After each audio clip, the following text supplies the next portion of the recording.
자, 그럼 김용전 부원장은 입장을 어떻게 냈을까요? 자, 드래곤의 입장입니다. 2021년 8억 4,700만 원 수수 혐의에 대해서 배달 사고 빼면 6억이 전달될 거다라고 검찰은 주장을 했습니다. 하지만 김용전 부원장은 부인을 했습니다. 6억 원 받은 사실 자체가 없다라고 혐의를 전면 부인했고요. 유동규는 죄를 모두 자백하고 선처받고자 한다라는 입장을 보이고 있습니다. 전조희님. 그러니까 이제 이 뭐 드론이냐, 뭐 드론의 의미가 뭐냐, 공중전화 통화했는데 이런 게 이제 뭐가 중요한 거냐면 이제 이게 정치 자금으로 결국 6억을 김용 부원장이 받았느냐, 사실 이제 이게 핵심 쟁점인데 이제 이거 저도 뭐 판사 시절에 뭐 뇌물이나 정치 자금 재판을 해봤습니다만 이게 대부분이 뭐 주고 받은 것을 무슨 사진으로 찍어 놓겠습니까? 그런 게 아니에요. 그래서 그 줬다는 사람과 받은 사람의 이 말이 서로 다른 경우가 많고요.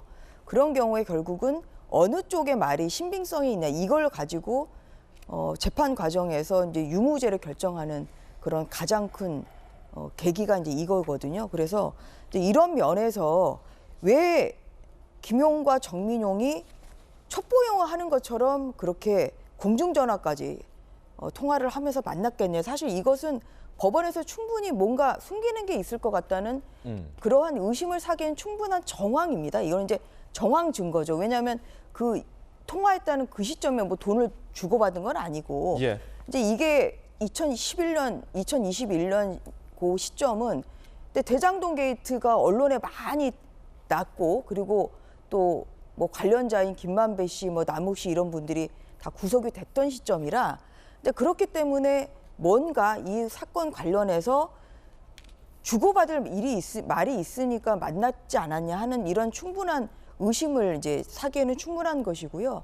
그래서 그런 뇌물 사건에서는 정황 증거가 굉장히 많아요. 정황 증거도 그 누구 말을 믿을지를 판단하는데 굉장히 중요한 지표고 사실 이제 유동규 씨도 같이 기소가 됐는데 본인은 인정을 하잖아요. 나 6억 준 거, 내가 6억을 김용한테 준 거 인정한다. 자백을 했어요. 그러니까 건넸다는 사람은 지금 자백을 하고 있는 것이고요. 김용을 안 받았다는 것.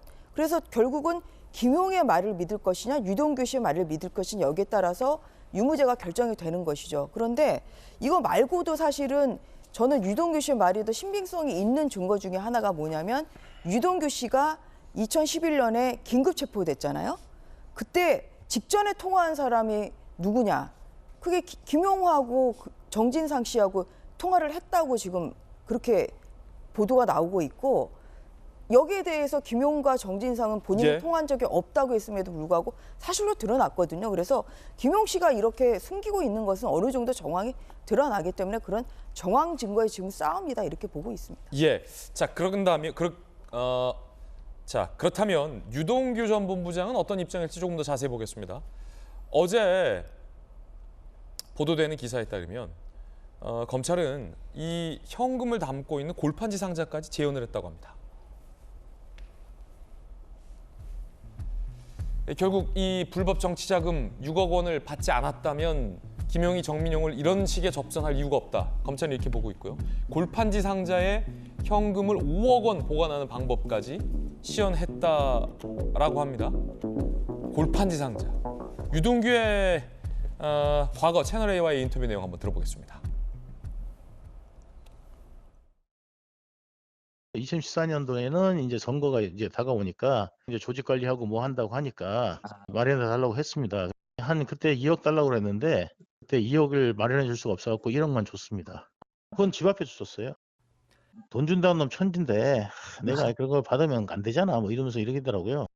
뭐 대장동도 알고 있으니까 그래서 나온 데서 받아야지 뭐 이런 생각을 갖고 이야기를 했던 걸로 기억합니다.